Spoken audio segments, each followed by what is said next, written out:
We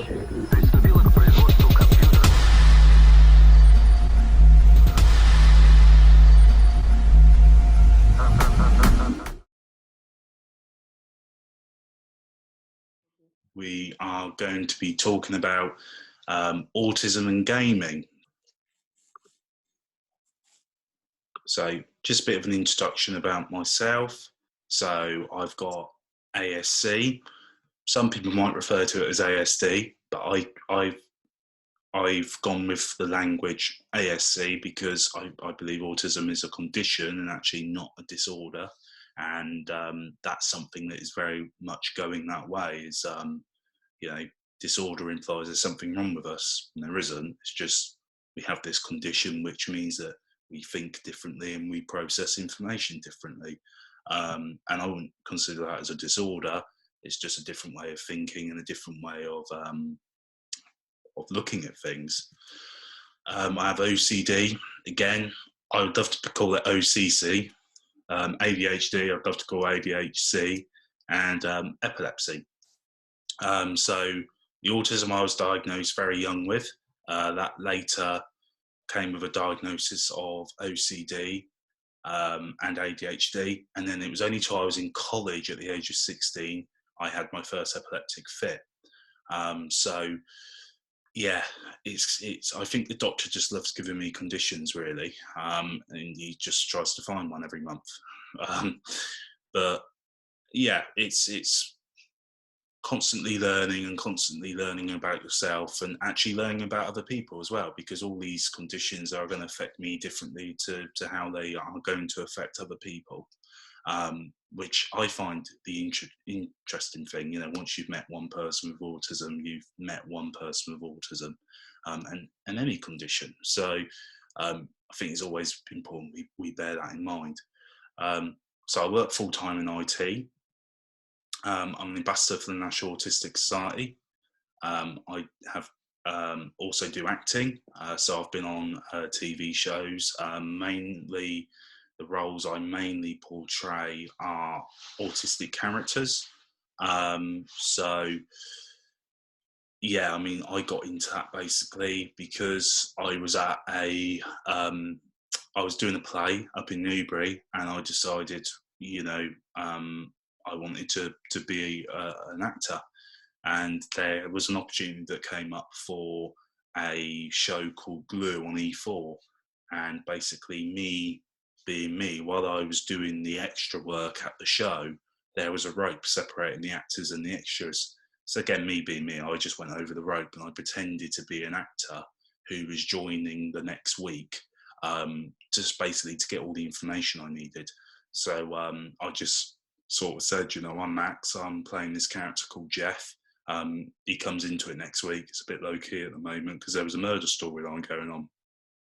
And with my surprise, everyone just sort of went, "Oh, okay then," and that was that. And they sort of just believed it. So through that, I found out, how do you know who's legit agent-wise, and who do I email casting-wise? And I spent a good 2 years emailing every casting director I could in the United Kingdom, until one day I came home and I had a email from the Holby City casting director saying that they were casting for an autistic part in Holby City, and my resume came up around 3 times because I think it's where other people forwarded me to her as well. And in the end, I went for the part and I got it. And it was a main role on Holby City, 13 scenes. I was the main story that week. And then off the back of that, I got an agent, and she's got me work on Doctors. And also I've been on Doctors BBC twice in main roles. And then I've also done adverts for Santander and Ford. And that's kind of what brought me on to be a National Autistic Society ambassador, because there was a role going for a campaign they were filming about autism and employment. So there's only 16% of people in full-time work with autism. That hasn't changed in 10 years. I was getting the numbers mixed up. So I played a character called Stephen in that campaign, who was going to job interview after job interview and sadly getting rejected because employers don't understand enough around autism. And that's sort of what led me on to become a National Autistic Ambassador for the National Autism Society. I also do what I can for charity every year. So about 4 years ago, I decided I'm going to do something for the Make-A-Wish Foundation, and I decided to do a skydive. Start big, instantly regretted it, but done the skydive and hated it. And most people say they love it, but I just did not like it. The next year, I done an abseil for the National Autistic Society, and that was off the London Aereo bit in London, the big Olympic red twirly thing they built. So I abseiled off that. The third year, I'd done a 15K marathon rough runner, and that was in tribute of a former head teacher of mine that sadly passed away due to pancreatic cancer. So all the money went to Pancreatic Cancer Action. The fourth year, I'd done a zip line for Roy Castle and the British Heart Foundation in tribute to my cousin who sadly passed away and my granddad who sadly passed away. So in whole, I've raised, I think, over around £3,000 for charity. And this year I'll be doing this is a 15-mile walk. Can't really do a lot, obviously, in the last year because of restrictions at the moment. And that will be going towards the National Autistic Society again, but also will be going towards NHS for all their work, obviously, they've done throughout the pandemic. So, and I also do YouTube. So I do weekly content. I try to anyway. I'm quite behind, but that's because some of my speeches go up. I also try and do weekly content, just raising the awareness around autism. And I've been on YouTube for 10 years and it's been sort of different content. But that is sort of, I feel I found my finding really of what I want to do on YouTube and get that message out there. And that's what I do on my YouTube now, which is called MaxiAspie. So facts about autism and gaming. So basically, autistic adults and children do on average spend more time playing video games than neurotypical people. So 41.4% of autistic adults and children compared to 18% of neurotypical peers. So there's about 800,000 people diagnosed, which is an important word, diagnosed with autism in the UK.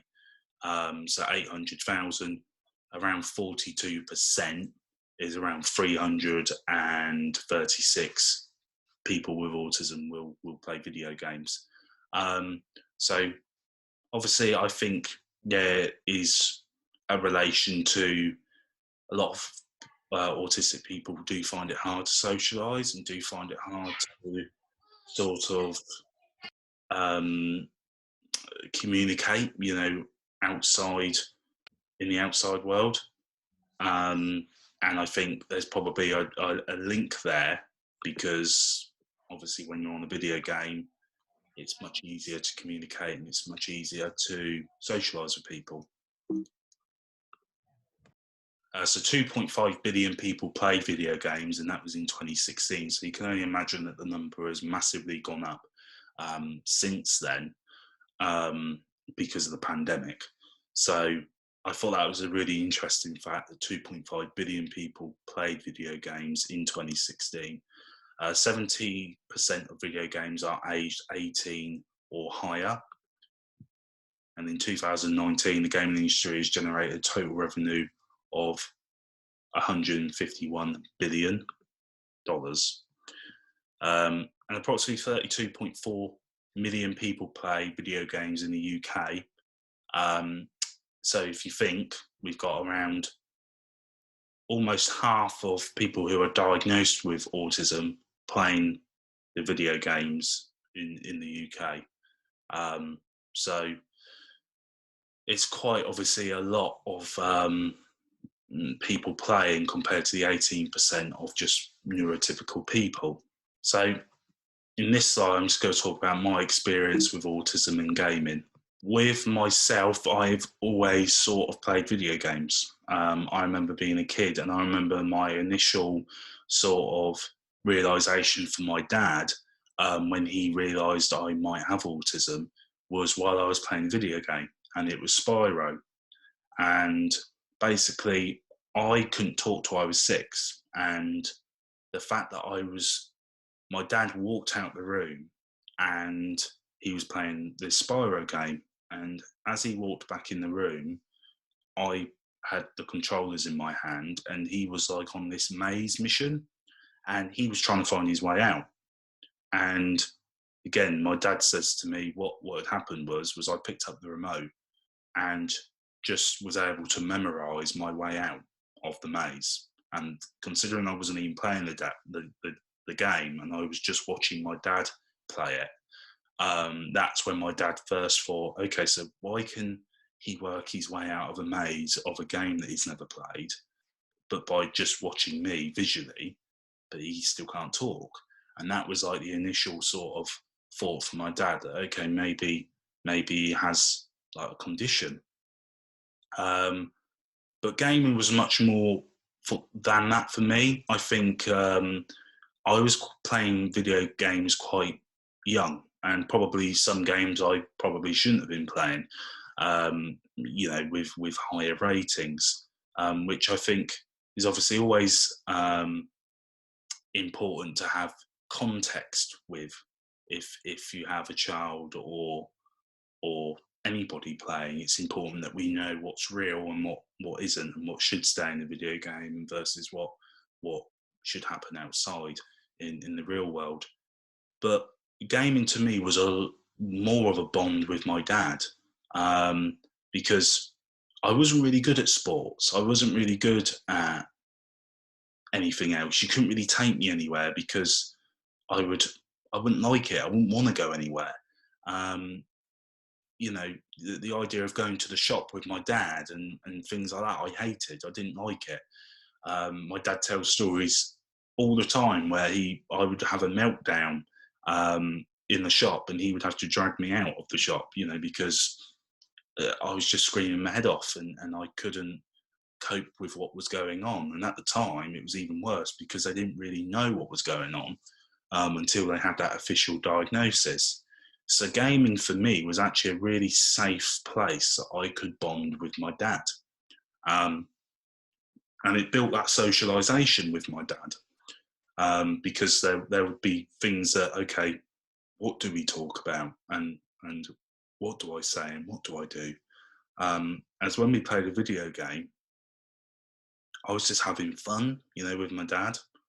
And that was my experience, I feel, with a video game, was just that bonding with somebody. And it taught me those social skills while I was playing, with this person. It took, and those conversations would just innocently lead into other things, like how school was going, or, what I'd done wrong, like the day before. And also it's almost like that thing that you look forward to. So behaviour wise, I'd want to behave, and I want to be good, and would want to get on with my schoolwork because I had something to look forward to, which was like playing a video game with my dad. And obviously if I would be misbehaving, that wouldn't happen. So gaming can offer such a good positive, and there's so much negative about video games, like people think it encourages violence, and people think that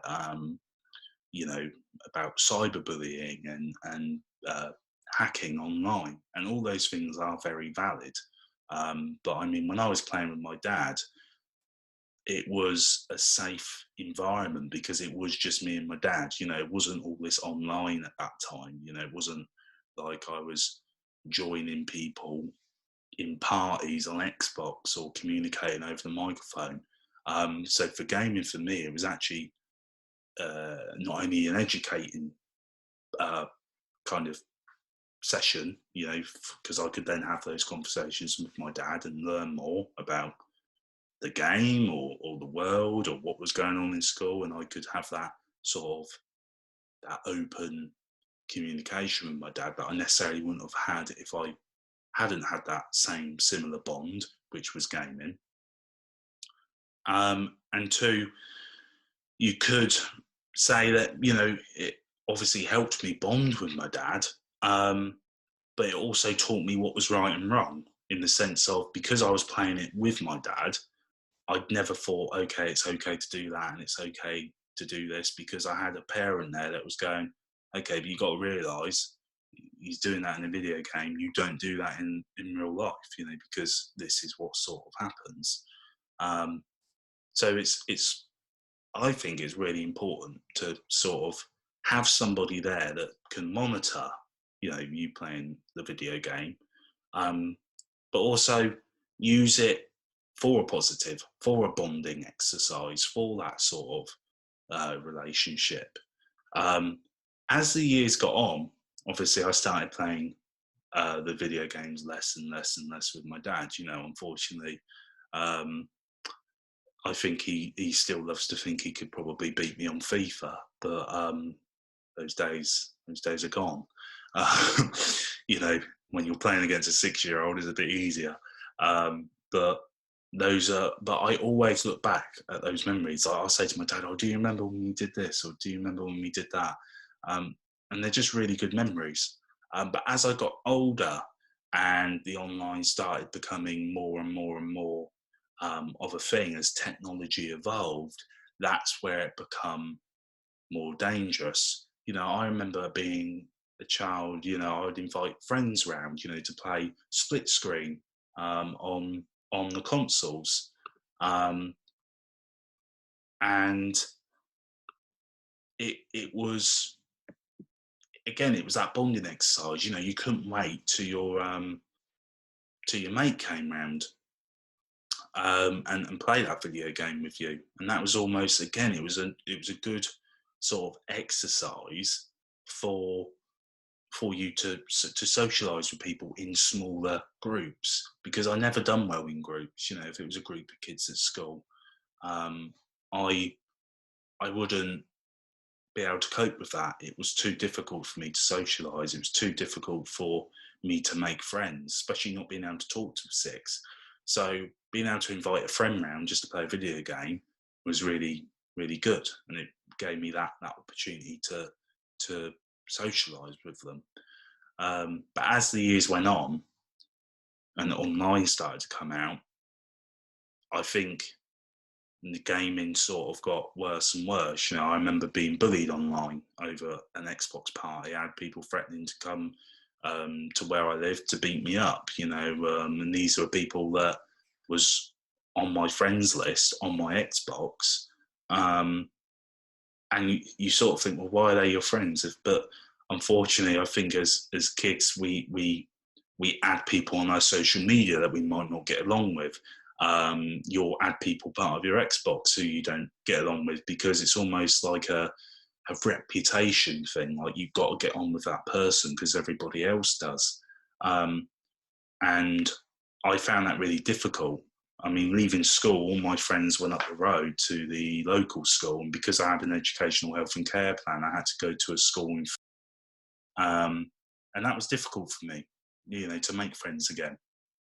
So anything I could do to make friends, like I got an Xbox, like I started paying for a membership, then I started playing online with them. But as that time went, I started playing less with my dad, someone that I knew and someone that I had 100% trust and love with, all the way to somebody that I didn't really know, was just trying to impress them. And that obviously led to other things like cyberbullying, like bunking off school or not going to lessons because you want to be cool and you think that's the sort of thing that you do. And that's sort of how gaming can evolve into your personal life. You think that an innocent game online could just be an innocent game online, and then actually it turns out quite worse. So, and that's sort of what did happen with me, to the point where now I don't really play online a lot. I play some people online, and I've met some good people online, that I really get on with. But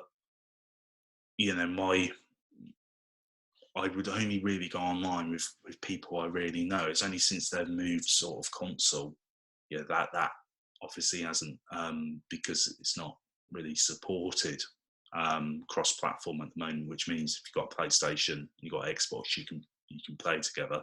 There's some games that don't support that, so they're all on the PlayStation. I'm all on the Xbox, and obviously it just accounts to money really, and I don't really want to go out and buy a new console if they change their mind again. So that's sort of the position I'm at now, where most of the time I will play games, but I will only really rather play the story and sometimes play online. So that's my experience with gaming. So the pros of gaming are video games as a tool for socialization can be really key. It can build socialization skills. It can make you friends. It can build that bonding up with family members, friends. It can really teach you some social skills. What's key is being able to adapt those online social skills and being able to adapt them that works in a real life situation. And that's really important to teach our young kids is, the way that you treat someone online, because we're behind a microphone, that might not be the right way to treat somebody in real life, or speak to somebody in real life. And that's really key. Otherwise they'll go around shouting and screaming at people when realistically wouldn't really do that.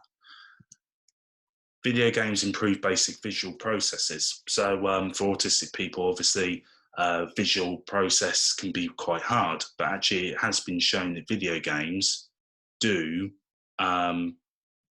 improve the basic visual processes. So yeah, I mean, that's a study that obviously will improve people's sensories. It will improve people's quick reaction. It will improve their sensories to light and things of that nature. So video games can be useful for that. So it also can advance executive functioning. So again, quick reactions, instructions, mind problem solving. It can improve all those skills because they are exhibited in video games. You could have a puzzle in a video game that will get you thinking, and how can I sort of fix this and solve this problem. A good game are more of those sort of adventure games. Things like Minecraft can be really good because it's all about finding your materials and finding how to build things, and that obviously will enhance, how you problem solve. Also, kind of puzzle solving games, so things like you can get apps for like escape rooms, and you sort of got to figure out the codes of how to get out of the room, things like that. So these sort of games can really enhance your thinking and your processing. Again, video games can improve everyday skills, so things like socialization, or simple things just like communicating or speaking to people, or anything like that. A video game you could play and it might make you feel like, actually, I'm playing too much of a video game, I need to go for a walk. And it can improve those everyday skills that you necessarily wouldn't get if you don't play video games. So video games, this is a bit of a 50-50 one, and it make you laugh because I'm also doing the cons of gaming. So you can go away from this and think games are really positive, and you can also go away and think the games are really negative. I believe it can be a balance. I really do. I think it needs to be a perfect measure. So I don't want people thinking, oh, this guy thinks gaming is the future and it's the way, because it really is. You have to have a healthy balance of it. And that this fact also gets sort of fact checked, because it's also a con, that it can decrease and it can ease anxiety and depression. And the reason for that is because video games do act as a release. It gives us an escape from the real world and our problems and our anxieties and our stresses that we've got. When we play, for instance, I play a lot of FIFA. When I play a football game, I'm thinking about how I can get my team to the next level, not necessarily thinking about my next video that I got to upload, or how much money have I got this month? Or, you know, when do I need to, you know, sort this bit of work out, or when I need to do that? Because at that time, all we think about is that, and that can ease the anxiety and depression to the point where you might be able to, again, going back to the everyday skills, you might be able to then manage that anxiety and depression a bit better, because the more time you stop worrying and you're depressed about something, you'll want to do more everyday activities. So if a video game, for instance, eases your depression and anxiety, you're not necessarily going to feel like, oh, I'm too depressed to get out of bed in the morning, because again, that's an everyday skill of just getting out in the bed in the morning. Yeah, so that's one off your list. You know, you might feel that you're not confident enough to go to the shop, but if you ease that anxiety by playing a video game, also put that in your objective. Okay, if I go to the shop today, I can play a video game when I get back. It's just simple things like that that can really help ease anxiety and depression. Video games can increase motivation, so it can motivate you in some ways. You know, if you feel like, for instance, you feel that your basic visual processing is improving, that your everyday skills are improving because it's easing your anxiety and depression, it can then increase your motivation to want to do more. I think, again, me as an example, I've played video games most of my life. And growing up, I've always been motivated. I've always been dedicated. You know, I've always been interested and want to be able to do the things that I want to do. I've also learned a lot from video games. Now, it's important that we always fact check what we hear in video games and not take everything literally, because some people will.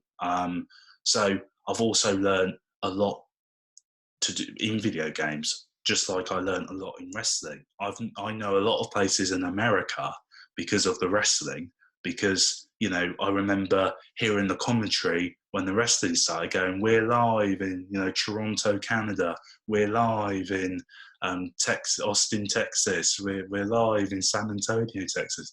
So you remember all these sounds and all these visual sort of clues that come to you in a video game. For instance, there was a game that came out called Red Dead Redemption. I'm not a massive fan of sort of cowboy films or cowboy television, but I really wanted the game because I heard such good stuff about it. And it actually really motivated me because I wanted to learn more about those sort of times. You know, for instance, you know, the medicine back in those times in the year 1914, you know, was there cars back in 1940? All these things started jumping into my head, and it motivated me to want to learn more. And then you come across more and more things. And how that then applies into your everyday life is if you see something in a video game and you think, well, that character, even if it's a character or a true story, you think, well, if that character could do that, then I could do this. And that can really start making you work on something. Main reason I wanted to be an actor, I saw an actor in EastEnders and I said I thought it'd be brilliant to be able to tell a story day in, day out. And I thought, well, get off your bum and do it. And I did. And that made me want to go out and become an actor. So many people out there who watch a video game or play a video game are going to be like, I think I could write a video game like that. Or they might think, I'd love to be in motion capture, the people that do the video actions in the video game. Or I'd love to be a video game actor. And they just think, you know what, I'm going to go off and do it. And that can really motivate them. So, of course, you know, it can increase motivation just like television and films do. So kids can practice flexibility and handling frustration through video games. So sometimes, for instance, when I was a kid, when I used to go on my video game, and a lot of that would vent off my anger and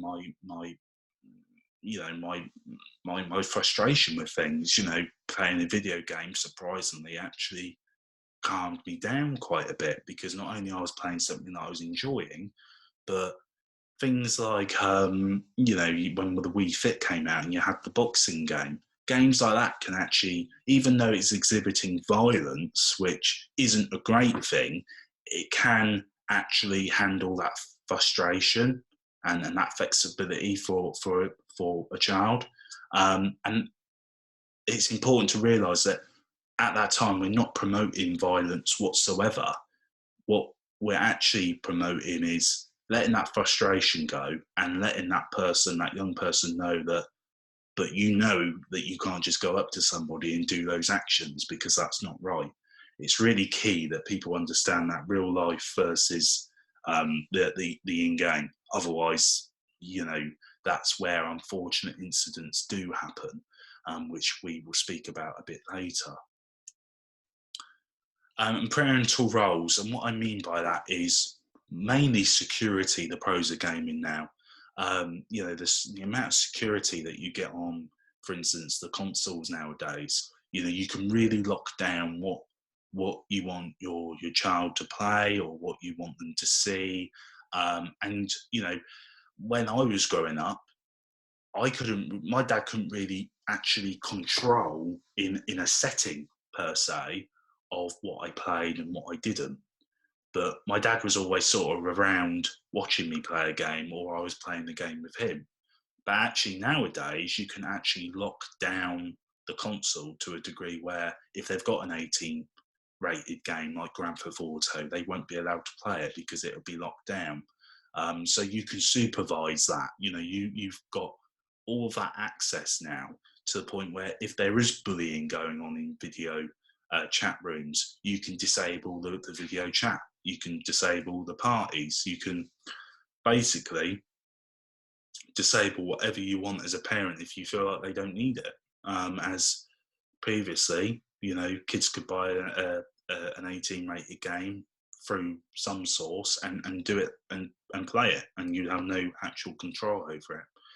And those are the pros of gaming now, is I feel that you have that much needed control that was lacking. So again, pros of gaming. So there was basically a study, an ABC report from Catherine Ringland, who is Northern Western University in America, and she basically authored some studies to say that video games could remove painful and challenging parts of social interaction. Some video games can be uniquely safe for autistic people to socialise. So as we were saying earlier, gamers don't have to worry about things that might be challenging in the physical world, such as body language, facial expressions, or eye contact. All of those things over a video game are just very much, you can't see it, and it's much easier for an autistic person to actually socialise on the game chat. So yeah, those things can be hard to interpret. I often find sarcasm really hard to interpret. Over the years, it's got better, but there was just simple things like interaction with people, looking people in the eye, understanding sarcasm, understanding empathy, which I actually found really hard as a kid.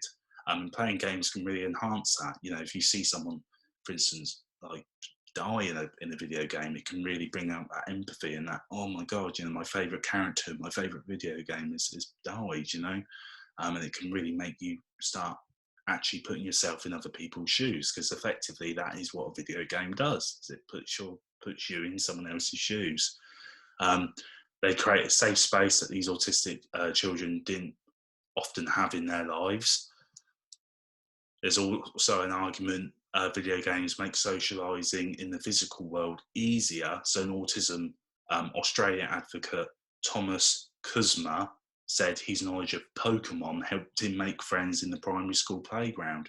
So again, video games like that, I remember when I was growing up, Yu-Gi-Oh was a big thing. And that's how I often socialised with people in the playground, was Yu-Gi-Oh, because it was just that big thing. I think the difference there was it was a game that you could take away, obviously because they had card format, and it was a game that you could take away, that you could trade your cards in the playground, which obviously enhanced that game even more, because then it took a virtual game into a real life situation, which obviously made you build friends And I think there needs to be more of that actually in today's world, because I think more and more people would not only get that game interaction, that game socialization, but real life socialization as well.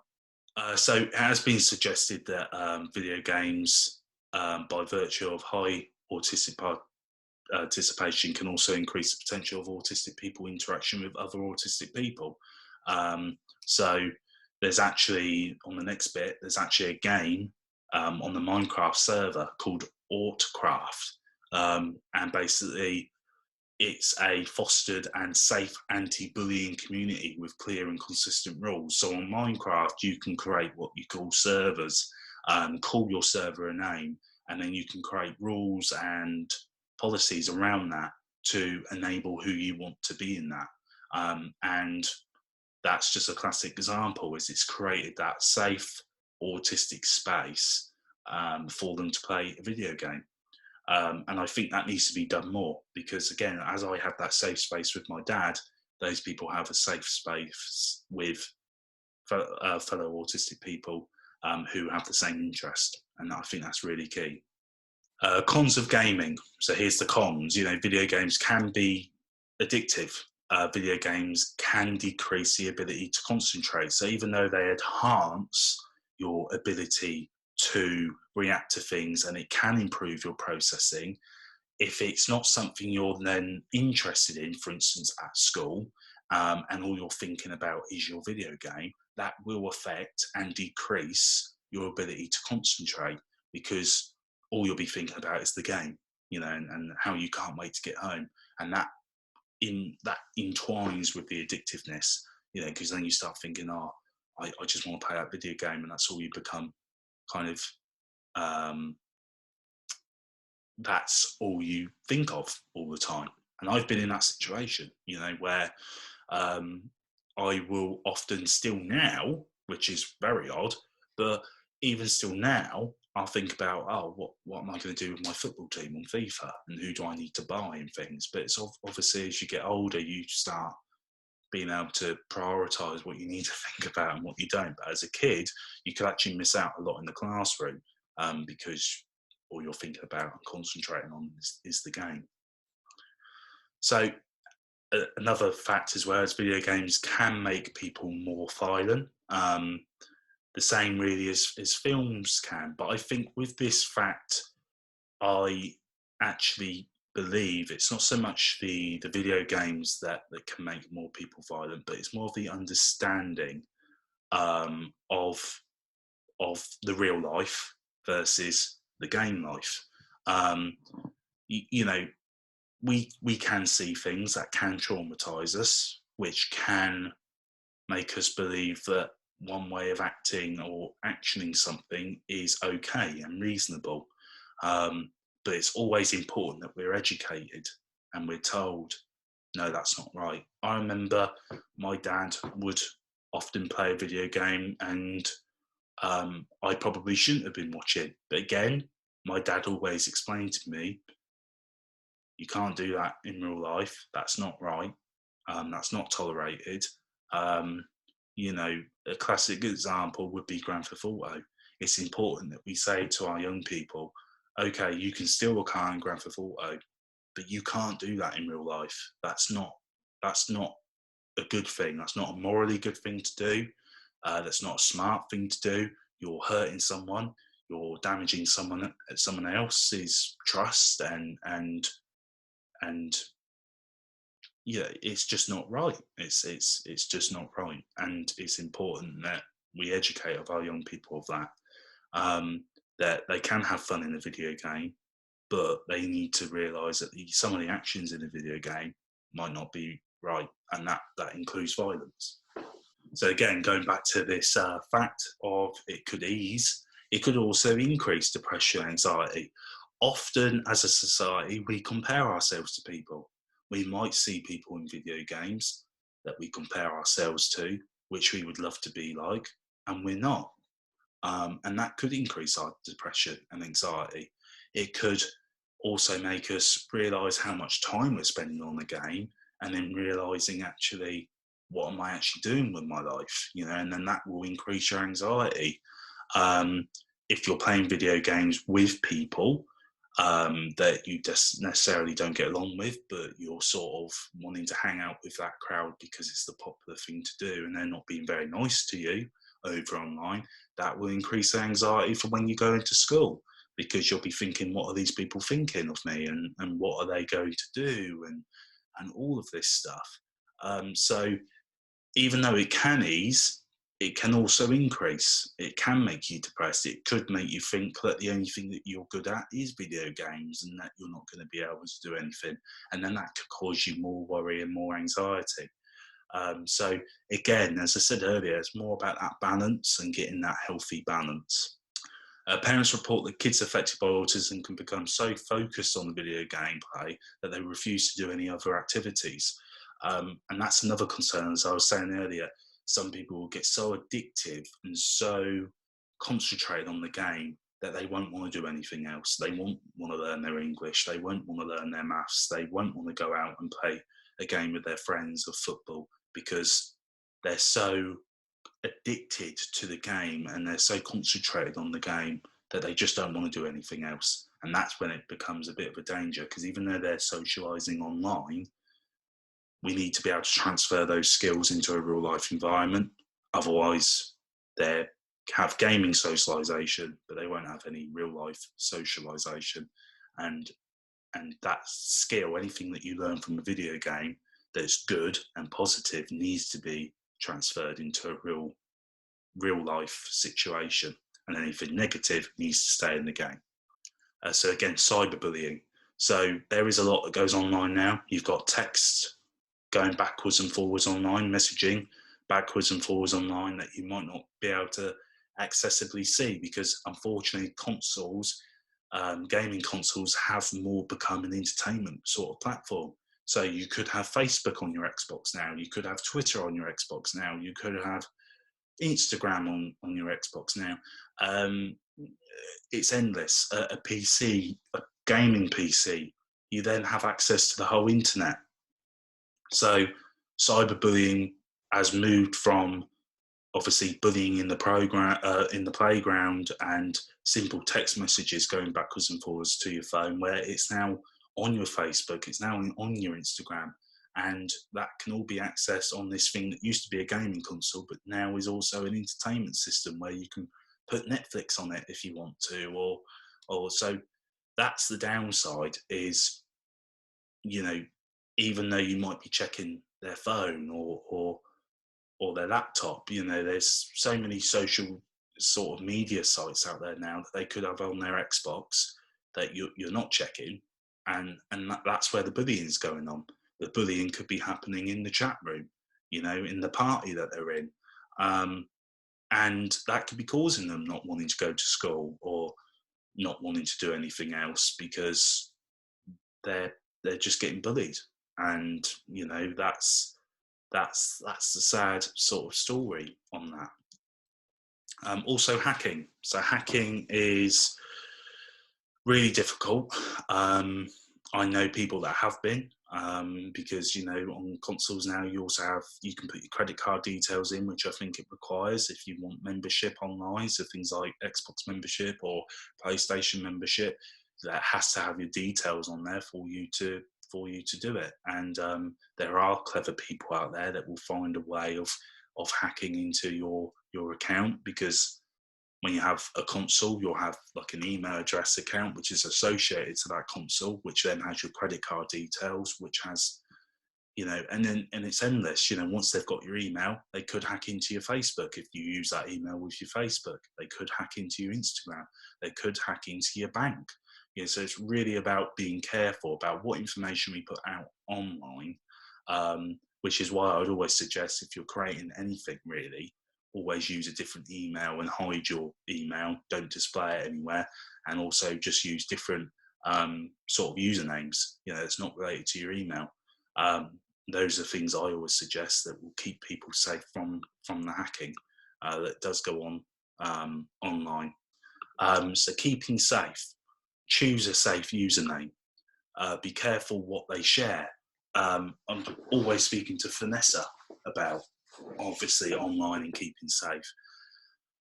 a lot of people will link other stuff to their other social use. So on Xbox, they might say, oh, add me on Snapchat, add me on this, add me on that. And what it could do is somebody that you've never met before, who's in the same lobby as you, could see your bio on an Xbox or a PlayStation platform and go, oh, I'm going to add him on Snapchat.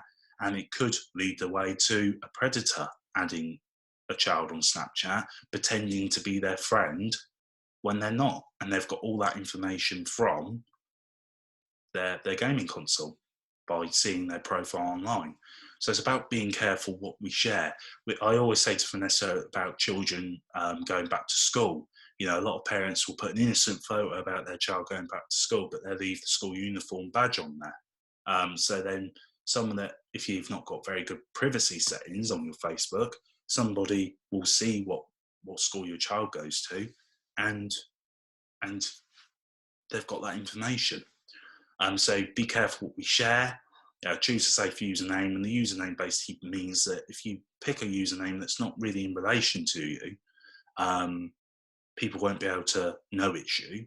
Only the people that you want to know it's you will know it's you, and the people that you don't, they don't.